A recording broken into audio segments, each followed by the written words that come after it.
If you want to grow sweet peas that look like this, with long, beautiful, strong stems for cutting, October and November is the perfect time to get ahead of next season and get yourself an autumn sowing in the ground. If you don't plan to plant your sweet peas in the autumn, make sure that you store them in an airtight container and place them in the back of the fridge or freezer until it's time to sow.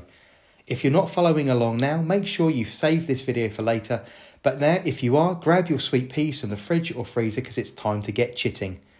Being a member of the pea family, sweet peas have a really hard outer coating, which needs to be conditioned before sowing, and you can do this in several ways. The easiest of which is to place them with a label in a small jar filled with warm water and place them in the house for between 24 and 48 hours before sowing. After this time they should be plump and have started to split open, and it's at this point you can go ahead and sow.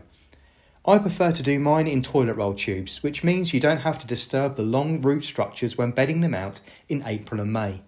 I sow just one seed per toilet roll tube in a mix of 75% peat-free, 100% organic compost, mixed with around 25% of John Innings No. 3. Place them onto a heat mat covered with a cloche in the greenhouse, and they should germinate in around 10 to 14 days. Once they've produced several pairs of leaves, remove the cloche and switch off the heat mat and allow them to harden up.